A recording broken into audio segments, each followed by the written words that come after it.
All right, welcome to another episode of A Podcast. Your host Stephen Maxted, and today we have Justin Phillips, entrepreneur and runner, and so much more. We'll get into it in the weeds on the episode today. And Justin, we've just connected in the last couple of years, and obviously we have a lot of similar interests. I guess we'll say, both being entrepreneurs and uh, experienced athletes, I guess we'll say, or athletes with experience kind of thing. And, you're a big endurance runner guy. I get into triathlons, and I'm excited to chat more with you about your training and upcoming races today on the episode. So thanks for making time, first and foremost, out of your day to be here. And I'll pass it over to you and get a little bit of an intro from day in the life of. Thanks, Stephen. I appreciate the time and having me on your podcast today. It's a long list of things that I've done over the last several years, but maybe to give you a brief bio, I'm an entrepreneur. I've been an entrepreneur for about 25 years, various businesses, family man. I have three children, three girls, 19, 16, and 12, which certainly keep me busy. And I'm an avid runner, so I do lots of different things to keep myself busy, and my business is certainly at the top of the list, and running keeps me sane. Awesome. I live that, I think, between like my training and stuff. If I don't get the active, I know I was at the pool the other day and there was some kind of like delay in being able to go in, and I started having this like anxiety about like, no, like I like need to swim. This is how I start my day on these days. And, without that, or without the cycle or the run or whatever it is, it's like, that's, I guess it's kind of like its own addiction in a way. Is it something that I need? It's not really a want anymore. Yeah. So. It has, and it took me, I made a transition probably about 4 years ago, and just decided for a variety of reasons, personal things that had come up, just decided I needed to make a change. And I tell people often when I'm chatting to them about the changes that I made, physically, specifically, is it Yeah. took me a good 120 days at least just to get into the mood of wanting to go to the gym as opposed to looking for reasons not to go.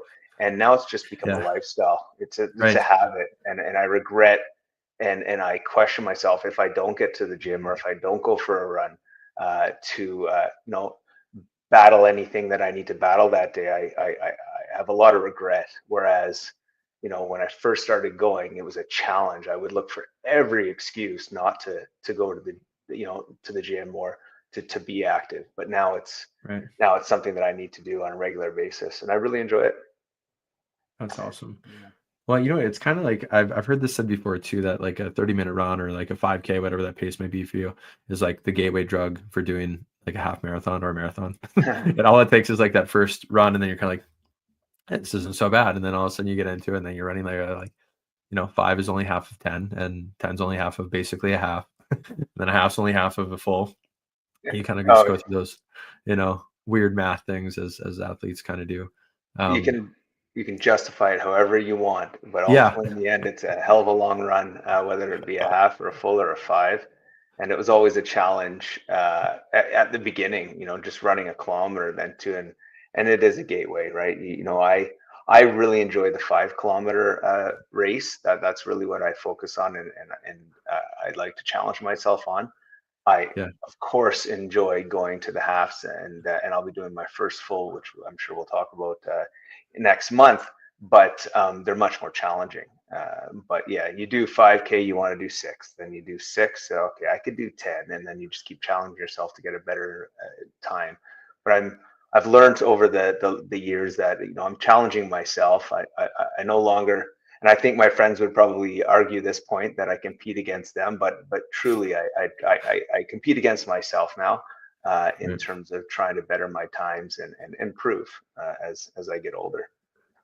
Yeah, I mean, it's great to have training partners and folks that are around you. I know whenever I'm in a public gym setting, although I, often am like home setup or swimming at a pool, and it's one of those things, just being in the atmosphere of the energy around you. This is probably where your friends would say like you're competitive, and I think everyone knows me well enough would say you're incredibly competitive. But even if someone's swimming in the lane beside me, I don't even know who they are. there's like if they're in my peripherals, we're racing a little Oh bit. yeah, yeah. So there's like something to do with that. Or if you're outdoors running, it's like, you're racing that next person up to that next light post or something in your head. There's all these little like games that I have played over time. And I'm sure that there's moments like that in your own trading if you're Oh, competitive. yeah, there is, and even when we're at the gym, and I go to a gym that has hit classes, and there's often Yeah. challenges throughout the Right. month. And just yesterday happened to be a 1 mile challenge. So, there's Right. a few of us on the treadmill that are looking at each other thinking, okay, here we go. Right. And Right. you're running, and it's a good thing. It's good competition because it's healthy for all of us. Because I Yep. don't think any one of us could run in this particular challenge could go as speedy as we were going had we not been pushing each other, whether that be you know directly or indirectly, pushing each other to go faster. I know I certainly couldn't run the speed I was running at had I not been, I guess, competing, as much as I want to deny it, against the others. So no, it's healthy to have a bit of that in your system when you're competing. Where do you think that comes from in your background, the I don't competitive know. nature of you?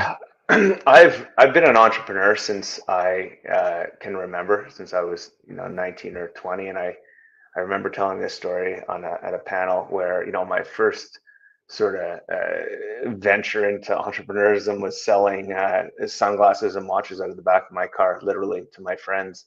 Right. And that was, I think I was 17 or 18 years old. So I've always been an entrepreneur and always been hungry to challenge myself, whether that be in business or whether that be in competition. As a youngster, I played competitive table tennis. I'm admitting that in the general public now, and I really enjoyed it, and I did okay, and it was fun. It was a fun sport, and Yeah. I was always growing up in my teenage years competing at different levels, provincially and nationally. It was Cool. always tournaments were always fun to go to, and you're always working hard to obviously beat your opponent and do your best. So that led into my adult life, playing ultimate frisbee and then getting into running. I've always been harder on myself and always wanted to challenge myself to do better. And there was a time in my 30s, I guess early 40s, where I kind of slacked off and didn't do much of that, for a variety of reasons.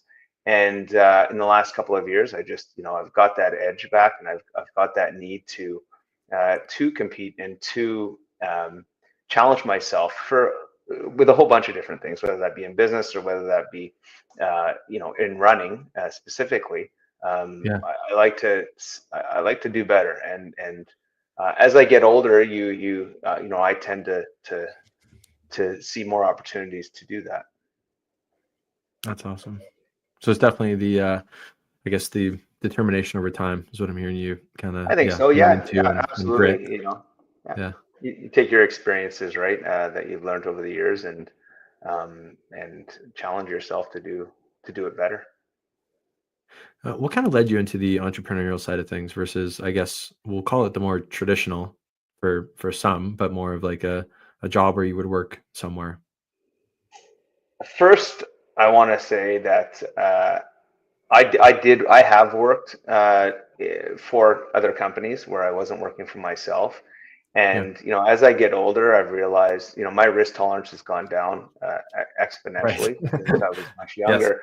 Um, but there are times where I've thought, I look at my friends that are my age, that are 5, 6 years away from retirement, and I think, you know what? I wonder if I should have taken the other path, Right. because I am not 5 years away from retirement. I control clearly my retirement, being self-employed, and when that happens.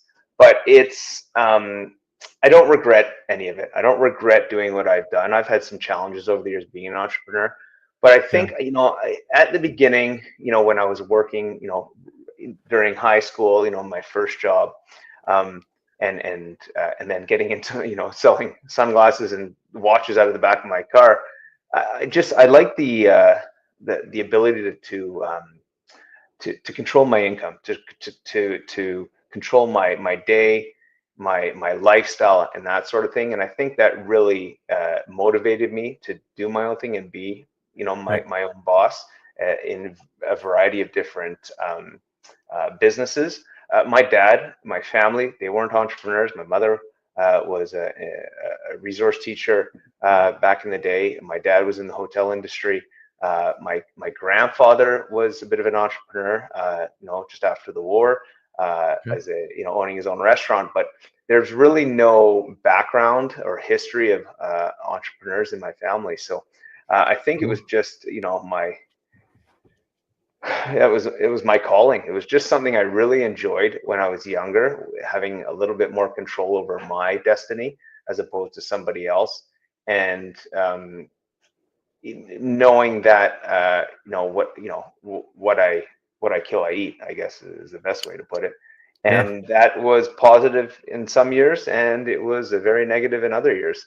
Yeah. It didn't always work out. I've had successes and I've had failures, and I'm not ashamed of that.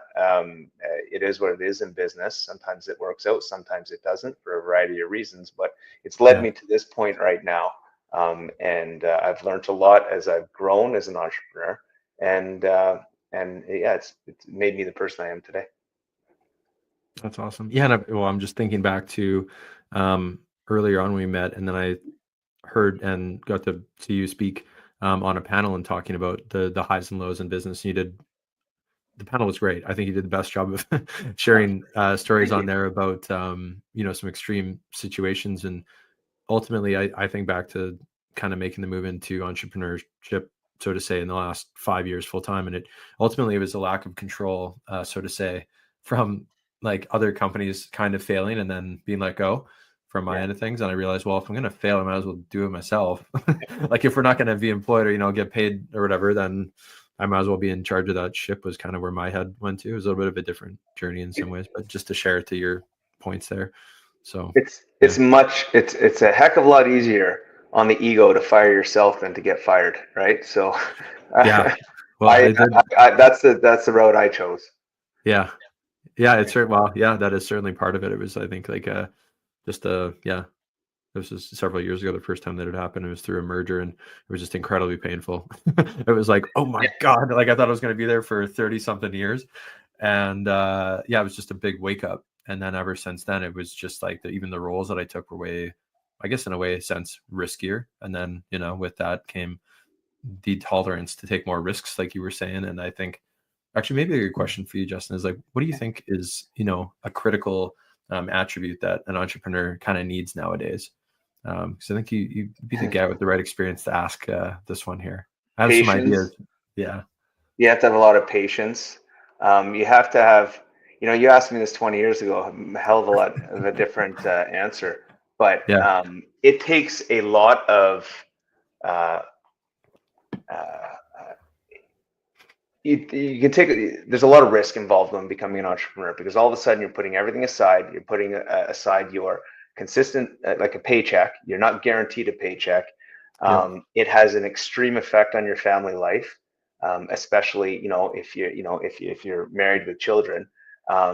A business can essentially take over that, be your main responsibility, because if you're in a relationship, or if you have a family and you are running a business, you have responsibilities to your family, but you also have responsibilities to your business. And if your business isn't yeah, running properly, and you're not bringing in income for your business, then you're having trouble, feeding your family, essentially. And so you have to be very patient, and you have to be able to balance your lifestyle appropriately. And it's changed over the years, and I personally have changed my outlook on that, in terms of what are priorities, and what are lower priorities. And number one is your family. That there's no question that takes precedent, and you have to be able to uh, work with your family, whether that be your significant other, your parents, your kids, whoever that may be that's heavily involved in your life, have to be willing to pursue the dream, or the business with you. So I think it's extremely important, to have patience, to have some sort of risk tolerance, of course, because there's a lot of risk when doing that, and to love what you do and to have a really good understanding of what you're doing. If you're trying to start up a business and you have very little knowledge of it, you're not going to do well, in my opinion. I think take your experience, take your expertise, and turn that into a business, and I think you're doing well. I think you'll do very well. I think that's great advice. Is there something like that you could reflect on? I know this has been actually a topic more um, maybe talked off screen a lot of times, so I don't want to put this in a That's fine. unique setting, but I think we'll be okay to chat through it. But what would be a piece of advice for someone balancing that work, business, family, relationship side of things in that end? I hear this often through discussions. Hey, like, it's like it's extra stress, and often in different even personal settings in my life, it's hard for people to understand, I think, some of the pressures that come with it. And I maybe it's a positive, but even recently in a sharing an experience here, I guess. Um, like things I share with even like my parents, and they're not, entrepreneurs themselves, but I'll share something about the business nowadays. And I've learned to filter through even what I share with them in the nicest of ways. Shout out to my parents. They're lovely. But I'll tell them something, they'll be like, oh my gosh. And I'm like, oh, it's just a Tuesday, or whatever. It's like, oh, that just happened, like we either had a high or a low that day from, contracts coming in or something, someone not paying, whatever it is. And it's like, to them, it's a pretty large deal, but it's like a risk tolerance thing over time. And I've just kind of become more level with it. It's tough to balance though within personal relationships as well, and knowing, because you're kind of married to your business as well within that. And then there's other partnerships that exist, and those have to be tight bonds. I know it's often a troubled area within business, within having partnerships or trios, or for however many people are in, controlling that ownership piece there. So Well, from a partner perspective in business, and this might be an odd response or something that's not common. yeah, My business partner and I, we've been business partners for 18 years ish, give or take. And I wouldn't trade it for anything. We've had our ups and downs. We hate each other, we love each other. It goes back and forth. But we've never been in a position, and I'm speaking from my perspective. You'd have to ask him his perspective, but I think he might be on the same page where we've wanted to ditch each other because I have gone through a significant amount of, not significant, I've gone through some things over the years. He's gone through some things over the years, and we balance out, right? When he's down and out, and he's having a really bad day or bad week, I step up, and vice versa. And he stepped up certainly over the last little bit for me. So I think it's a positive if you can find the right business partner that you can work with, and that understands, and that has kind of the same mentality, and ideas as you. I think that's a positive, and it's been a positive in my life and with our business, that we've been able to sort of feed off each other and grow the businesses that we've grown, and we failed the businesses as well. So I think it's excellent to have a partner. I've done things on my own, and it can be extremely challenging when you have those conversations with your parents or with your wife or your significant other or husband, whoever it may be. And they're not entrepreneurs. It's extremely challenging because you're going down a rabbit hole you don't want to. You just because you end up having long discussions and explaining everything, and in the end, sometimes it doesn't make sense. Sometimes it doesn't work out in the end, and then that potentially leads to other issues, whether it be heavier discussions about what you should or should not do. And it's difficult to come to um, a common to agree on sort of how things should play out within the business, and making those decisions. I'm kind of rambling here, but it's, from a business perspective, I think it's very important to have a partner, and I've been successful in having a great partner. And I must say that my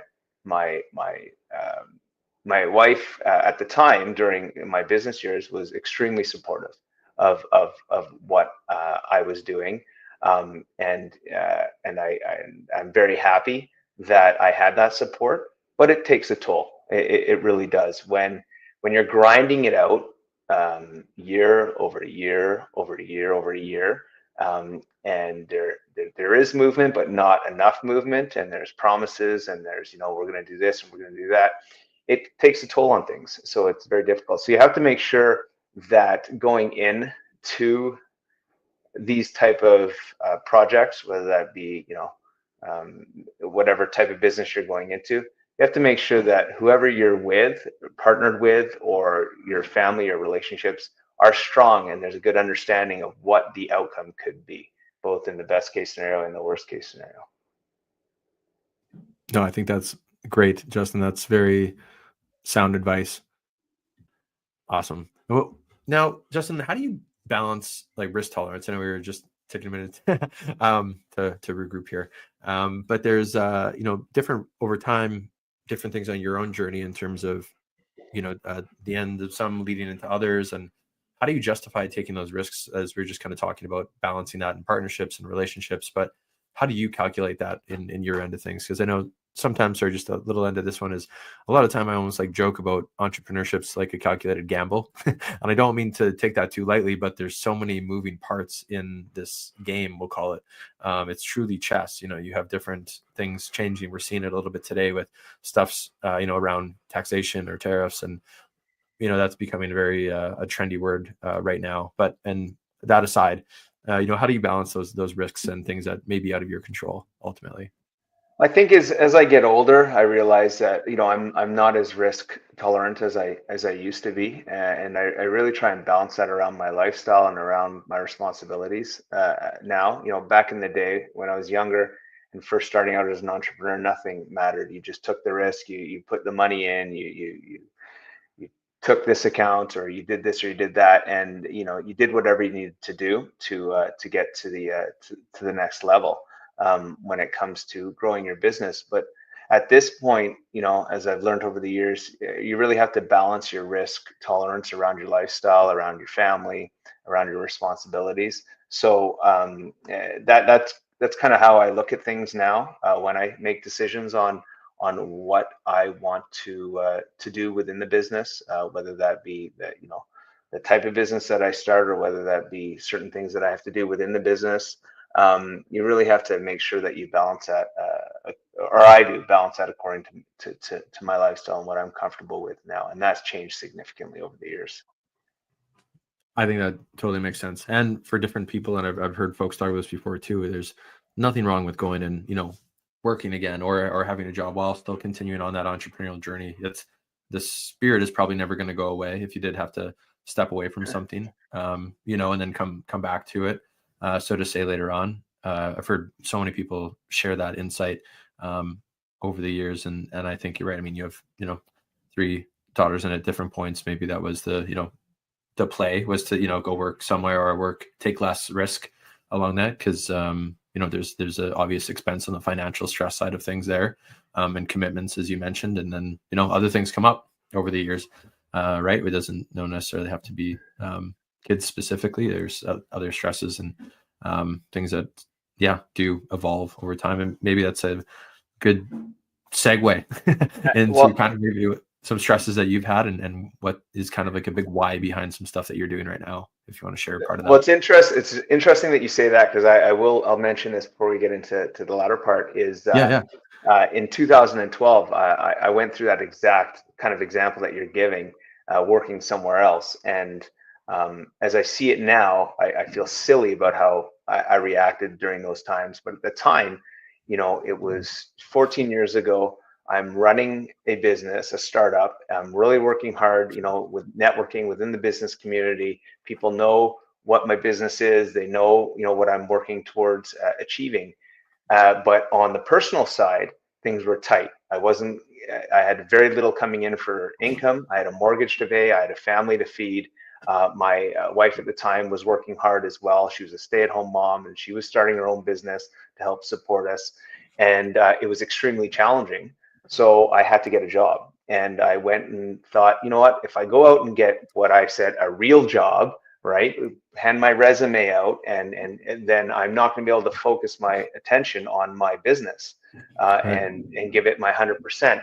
Whereas if I go out and get a job, a part-time job, or a job at at the local store doing whatever, then I can kind of hide from the business community, still make some money, get my mortgage paid, and work on my business 100% or close to it.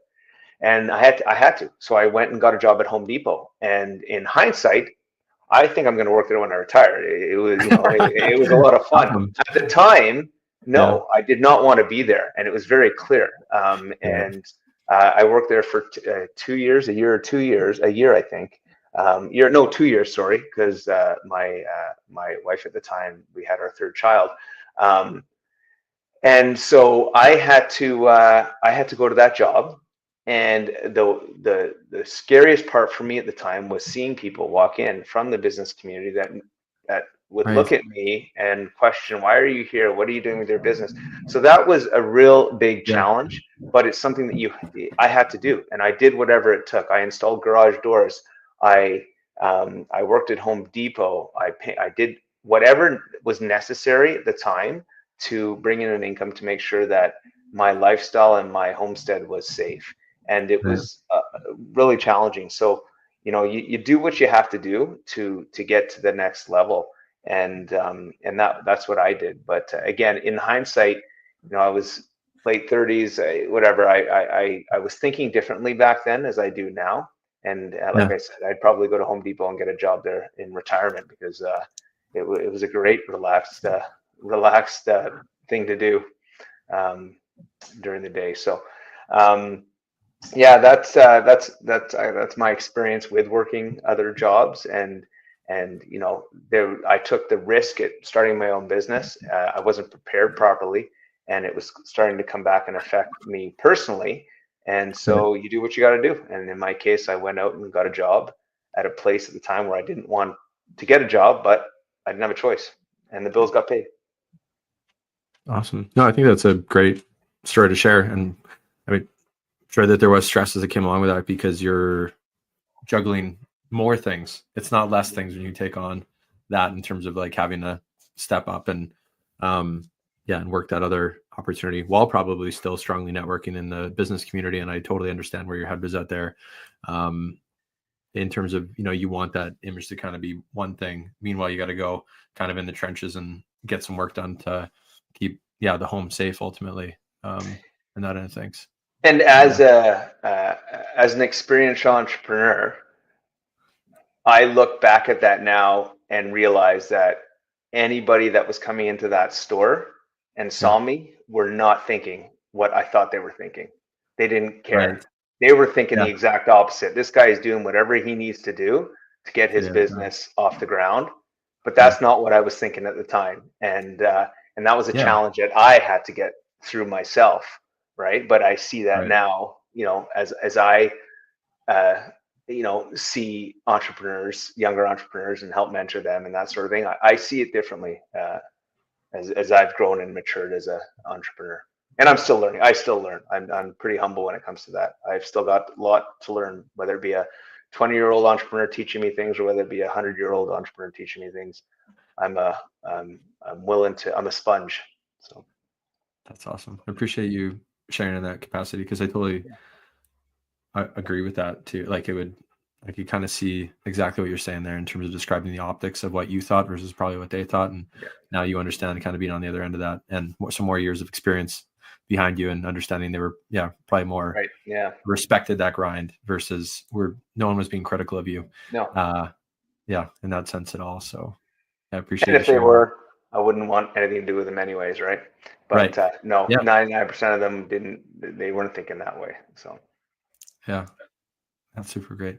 And now I'll just kind of go back to where we were chatting before, but what's going on today? I know that you were really committed, as we talked about before, in the running space and how you've kind of taken on yeah. more fitness challenges and you've got a big run coming up and you're doing some fundraising in something that's near and dear to you. However you want to start sharing that part of the journey there, I'll leave it Well, for you. thank you. Yeah, no, it's an exciting part. We all have challenges. All of us, on this earth have various challenges, and no one's story is different. Is is different than the other, right? Like we all go through things, and I went through some challenges over over the last several years. Whether back in 2007, I had a brain tumor myself, and went through some challenges at that time, and recovered. And then I've had some family members go through cancer, and pass away from cancer, and are fighting cancer. It's an awful disease that everybody can agree with on that point. And so, amongst many other things and challenges that we've had, I just decided to make a lifestyle change back in 2022. And I've always been a runner. I've always liked to run. Let me back up. I've always liked to run. I wasn't always a runner. So I would do a Yeah. 5K here, 10K there. I'd go out for a run at home. I'd run and attempted a half marathon in 2013 or 14, 15.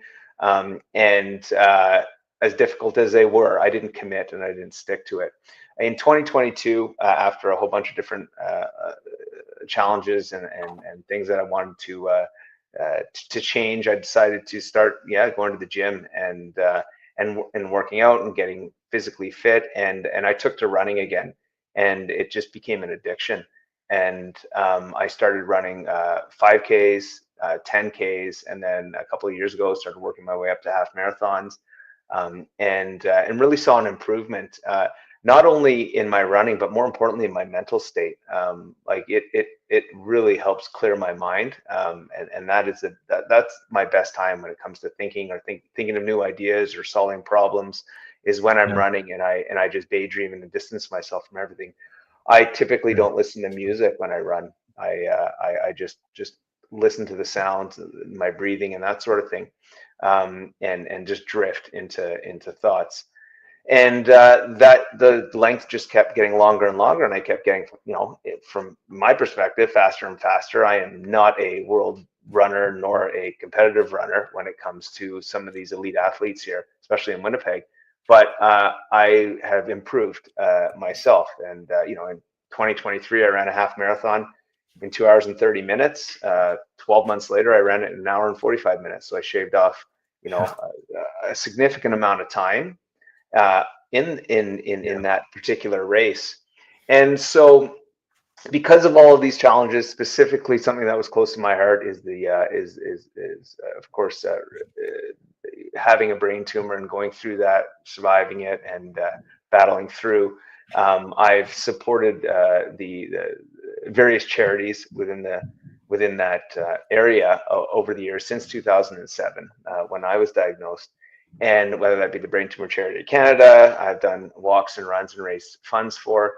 And in this particular case, this is the Brain Tumor Charity of London, which I'm supporting for the London Marathon. And I decided a year ago that I thought, what, this would be really cool if I could try and run, all six at the time, now it's seven, world marathons, world majors, being, London, Berlin, Chicago, Boston, Tokyo, Sydney now, and what am I missing? New York? Is that seven? Did I get all seven? And London. And so, having family, my mother is in England, all my family's in England. I thought I'm going to try and get into the London Marathon. Now, I certainly wouldn't be able to qualify. I'm not that fast, but there's other options on how to get into these races, whether that be through a lotto, through charity. I applied for the lotto, didn't get in. Thought, what, let's apply through the charity route. Told my story to the Brain Tumor Charity in the application, and within, it wasn't even 24 hours, I had a call back saying, we've accepted you. We'd like you to run on the Brain Tumor Charity team for the London Marathon in April of 2025. So that was last June, and since last June, I've been, training both at my gym, Orange Theory Fitness, and then as well as running track and running outdoors here with friends and other runners in the community to get ready for that, which is now in 6 weeks. And Awesome. the support that I've received in terms of raising money for this charity is overwhelming, almost brings me to tears. I had an extremely large donation yesterday from a close friend of mine, and the response was, other than me saying thank you, was just didn't have to think twice about this, right? It's a great cause, you're a great person, and we're really happy to support this, and let's keep running. So I'm excited to be participating, in my first full marathon. So as nervous as I am, I'm almost ready for it, and I'm really looking forward to running. As odd as this sounds, 42.2 kilometers in London, England, on April 27th. That's awesome. That's fantastic to hear too. Especially with something so near and dear to you personally, to get that kind of support from friends, family, folks in your community. I think that's huge, and I'm sure it is very humbling moments. Stephen, even your repost of some of my posts on social media, the support that you're giving me with this, with the podcast to get the story out there is I'm very grateful. Again, it's been overwhelming about with all of the people that have reached out, whether they've donated, whether they've come for runs with me, supported me. This community in the community, the running community in general, and I'm speaking specifically about Winnipeg because that's where I'm from and that's where I network mainly within this community, but globally it's huge, is amazing, right? The friends that I've met are some of my closest friends that I've known for 2 or 3 years, but I would think I've known them for my entire life. They're close. We support each other, and it's really humbling to be part of this network, this community, and it just drives you. And we talked earlier about I think it was offline, just about competing, right? And being competitive when it comes to doing certain things at the gym, and everybody here pushes you to do better. And so it's extremely exciting to be participating in this. And then I'm also I was fortunate enough to get into Berlin as well. So in September I'll be running Berlin. So hopefully, as long as everything goes smooth, I'll knock off 2 of the 7 worlds this year, and then of course I'll apply for more as I continue to work towards qualifying for these races, as opposed to getting in through a lotto. I would really like to increase my times or decrease my times, I guess, within these races and qualify. But it's being made a little more difficult every year, especially for Boston to get in, because it's such a popular sport right now. Absolutely. What is like a qualifying? Thank you for sharing all that, Justin. Of course, we want to share this story as much as we can here. Thank you. What does a qualifying time look like nowadays? Oh, Boston as an example, and please, to everybody listening, don't quote me on this. It depends on age ranges as well. I'm 50 this year, so I think I just fall under. I think it's 40 to 40, 45 to 49. I'm not sure exactly, but we're in the 320-ish mark. I think 50 plus is 320. I think anything in the mid 30s is 305 or 3 hours for a full marathon, and that is extremely quick. And I have some friends that are working extremely hard to try and qualify for Boston. And we were running last night at the track, and I was running with a friend of mine who's much quicker, and we were doing 7 laps, 720, 200, about a mile on the track itself, at 4:10 a kilometer, and I needed a towel after, and possibly a bucket, and and he's still breathing fine, and he's still got to go probably a minute fast, 30-40 seconds faster to hit those qualifying times. So it's extremely challenging as an amateur runner to get to that point, but it's absolutely doable. Running's like golf, right? If you're maintaining your health, it doesn't matter what speed you run, you should be able to do it, and you should be able to do it for a long time, as long as you're somebody that can enabled body person. Yeah, Absolutely. No. Yeah, we won't call you on the times and stuff because it's always probably shifting, like you were saying, and different things may be coming into play at different times in the future. But it's interesting to think about that though too, right? One of my big reflections in the last year on professional sports, and it was specific to the Olympics this summer with the swimming, because I'm a frequent swimmer for the triathlon side of things, but realizing how slow I am in perspective of folks that are at the highest level, like they're literally half my time. And it's insane to me how strong they are, because I think I'm moving at an okay pace. That's good for me and the guys I train with and stuff. And we're talking about it a lot. Like there's just like a whole new level of athlete at that very top of the game. So It's yeah, it's crazy. it's absolutely, it's mind blowing. I can assure you, you can swim twice as fast as me. So if that helps you out at all, last night at the track, watching some of these elite runners run around, it Yeah, was mind blowing because and we had a discussion about this. There's two or three of us because they weren't running once, not twice. It was like 5 times they're running, and the speed they were running at was probably my max speed, like me right. running full tilt for 20 feet, and that's about it. And it was Yeah, just consistent. And when you put that into perspective, right? With some of these elite runners, Kipchoge, the world, the best in the world, and he's running London, which is really really neat. So that'll be a cool experience to see him there. But they're running these full marathons in 2 hours, right? They're yeah, running at wild. 13 Yeah, 13 miles an hour for 42 kilometers. I did a 1 mile at 12 miles. Yesterday, we did a 1 mile challenge on a treadmill, and I attempted 12 miles an hour, and I was able to sustain 11 miles per hour for 1 mile. So whatever that works out, give or take. But these guys were made a mile and a half faster for 42 kilometers.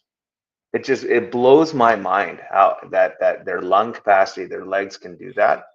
yeah. And it's just, yeah, it's awesome to watch them compete and to challenge themselves. And as an amateur, you use that as um, you look at them to help yourself get better as well, right? Yeah, absolutely. Whether it be, some technique things or fueling up. We've had a couple episodes talking about that in terms of like the dietary stuff that Right. needs to change for you to be even fueled correctly. Like if I'm pushing too hard on different training things, as silly as it sounds like, I'm exhausted. And it's Yeah. because I'm not eating enough of the right stuff, or just eating enough in general. You think that you need to, pull back on different things, but you actually need to, probably eat more. Yeah, it's a Um, science yeah, it's for sure. yeah, balancing that out. So One that I'm not good at, but again, you work towards, you learn, right? As you just like in entrepreneurship, right? You're learning every day from everybody. absolutely. You know what? That was the perfect segue to my next question here is how many like carryover characteristics from entrepreneurship into the athletics do you see in your world, Justin? Oh, I think it's very similar, right? Like I'm taking a risk every time I put on a running shoe. When it comes to running, um, uh, uh, they're both an interesting question. There's challenges in both. I think with oh geez, this is a question that I would really like to put some more thought into, Yeah, Steve. no problem. I Yeah, yeah, let me think about this one because no problem. We it's a can come great it's back a to it. great question, and it's something that yeah. Well, you It's, know what? We'll do it at the 2.0 after your London. We'll circle yeah, I back think on this that's a one. great, yeah, absolutely, that would be good. Yeah. Um, yeah, it's let's chat. We'll note that right now, and we'll do that later on. And you know what, Justin, for folks, I'm excited to hear about the journey after the fact. I mean, we'll chat, I'm sure, daily between either like sharing things and then production stuff here. But if people want to follow your journey right now on social medias and stuff, what does that look like? Where's the best place to find you and track you down? If they're in the entrepreneurial side on LinkedIn or on Instagram, in terms of where I see more of the running content from you, but how can they find you? Yeah, certainly on LinkedIn you can find me. Yeah, if you Google my name, Justin Phillips, you'll find me on LinkedIn with a company called Standard Carbon. From a running perspective, more personal social media, all my handles, whether it be Instagram, TikTok, or yeah, those two would be Justin Just Runs. Okay. JUSTINJustRUNS. And I've been documenting my my training for running the London Marathon, and then I'm also I've been participating since January 1st. There's a few of us doing a push-up challenge where we do 20 push-ups a day at minimum.